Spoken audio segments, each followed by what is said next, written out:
А во продолжение и првата тема, првиот разговор за денеска, јавното предпријатие Водовод и канализација со грант од Европската банка за обнова и развој имплементира студија за испитување на состојбата со канализацијската мрежа во Скопје. Изведбата на студијата и практичната примена на наудите од неа директно ќе доведат до подобрување на процесот на одводнување на отпадните води во градот Скопје, но за каква студија станува збор и што се со неа ќе биде опфатено, во продолжение разговараме со техничкиот директор на јавното предпријатие Водовод и канализација Линдита Шакири. Линдита, ви благодарам што прифативте утрово да бидете наш гостин. Добро утро. Добро утро, благодарам на поканата. За каков проект станува збор и кои параметри ќе бидат опфатени со него при спроведување на оваа студија?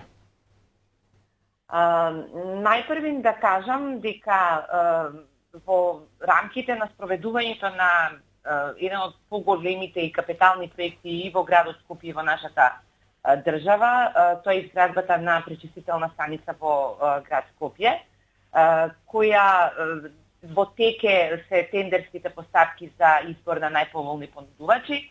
Во рамките на тој проект се работи студија за испитување на канализационата мрежа, на состојбата со канализационата мрежа во градот Скопје.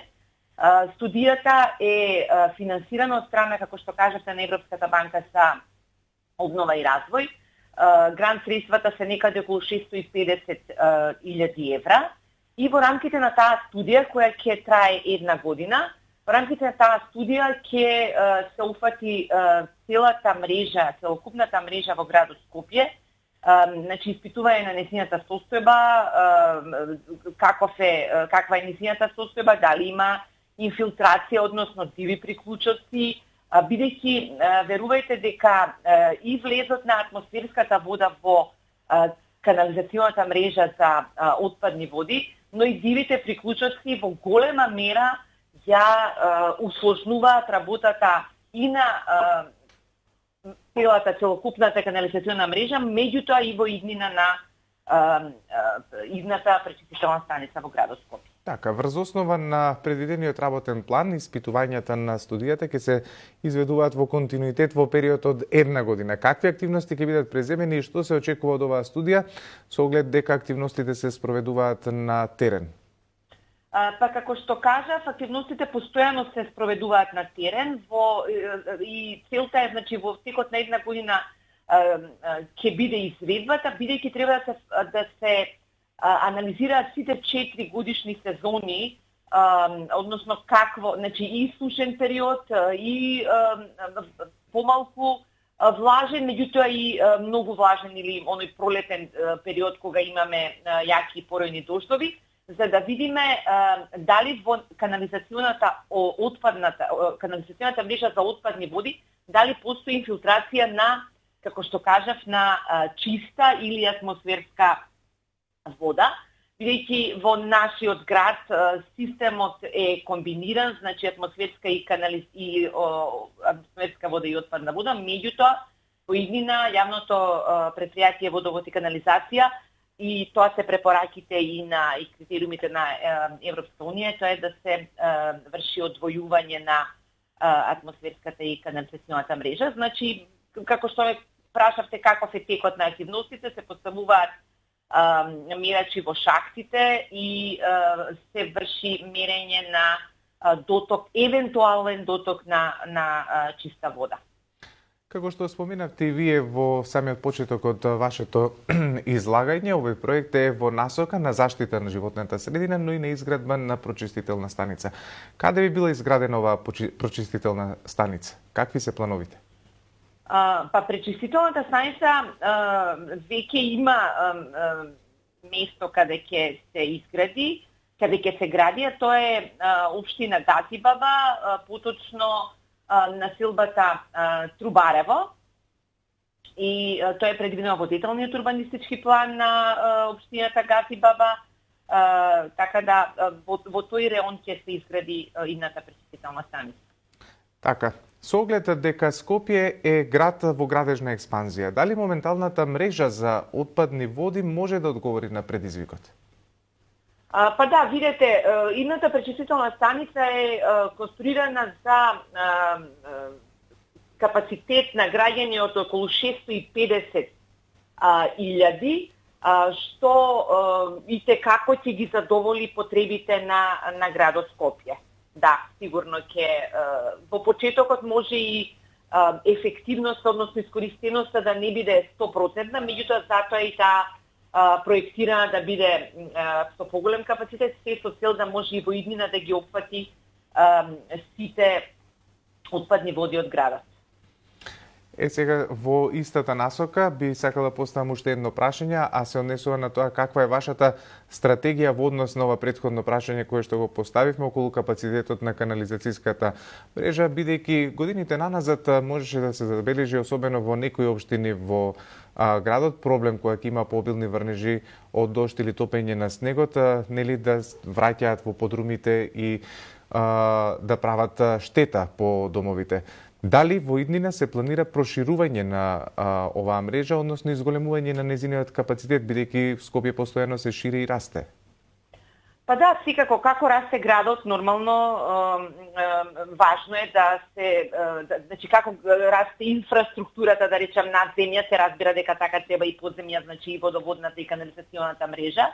Меѓутоа, кога станува збор за тие интензивни врнежи кои настануваат, нели, во некои периоди од годината и кога настануваат ете поголеми водни површини на улиците, можам да кажам дека канализационата мрежа капацитетот е проектиран според постојаната инфраструктура во градот. Меѓутоа, верувајте дека секаде во еден потесен спад, кога ќе ставите поголема количина вода одеднаш, му треба малку време да целата вода, нели, помине низ цевките и да се стабилизира за да се извлече од површината. Така да нашите екипи, особено во тие периоди кога се обилни дождови, се постојано на терен, постојано работат на чистење и на шахтите, меѓутоа и на одводните сливници и од лисја и од снекеве кога е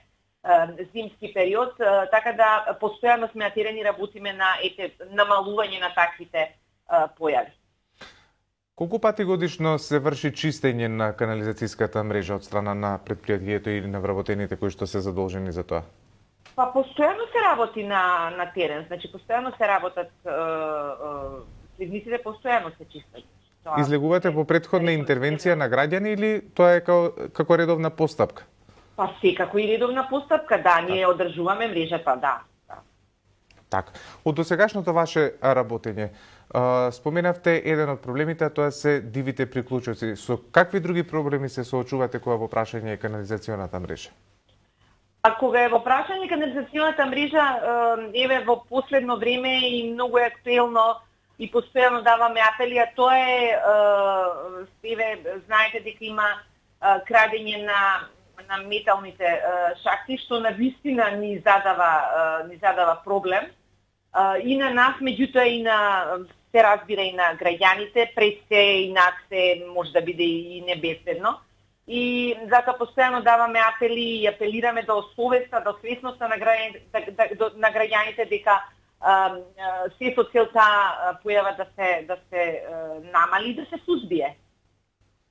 Така. Во однос на оваа појава имаше обиди и законски да се делува, односно да се воведат некои измени со кои што се предвидува прекршачни пријави во однос на оние граѓани кои што се несовесни и токму го прават тоа што вие пред малку го споменавте, а тоа е крадење на тие метални капаци и решетки од сливниците.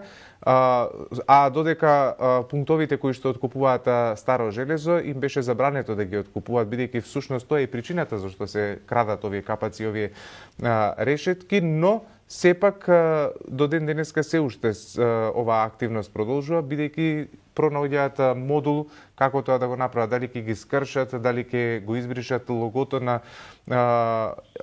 самата решетка, сепак оваа активност продолжува понатаму. Размислувате ли на некоја друга стратегија како да се превенира во овој случај и како да се спречи оваа појава?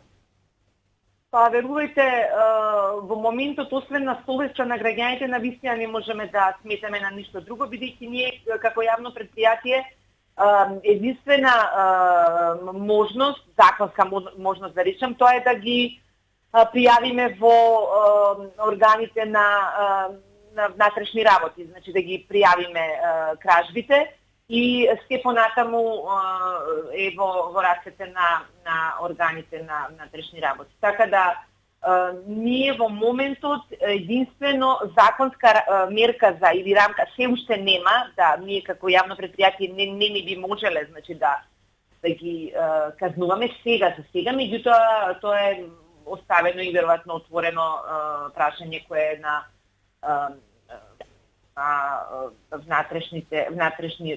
на Министерството за внатрешни работи. Така. Стига ли до вас пријави од граѓани, од велосипедисти, од луѓе кои што возат автомобили за причинета материјална штета и кој во тој случај ја сноси одговорноста?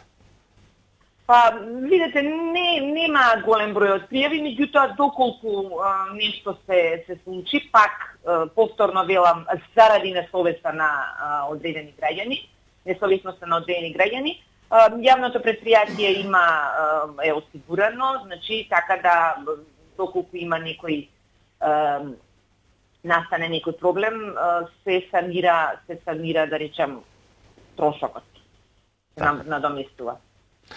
Линдита, јас ви благодарам за денешниот утрински брифинг. Се обидовме да дадеме одговор на дел од прашањата кои што секако ги интересираат граѓаните на град Скопје. Ти благодарам уште еднаш за денешното учество. Остануваме во комуникација и во контакт за сите оние прашања кои што секако се од јавен интерес. И благодарам и вас на поканата уште еднаш и благодарам што се отвори темата за идната пречистителна станица во градот Скопје, која навистина е голем капитален проект, како за нашиот пред за предпријатието што го води, така за градот и за државата, меѓутоа пред се нас се за доброто и заштита на животна средина на нашите граѓани. Така, ви благодарам за соработката. Ние продолжуваме понатаму.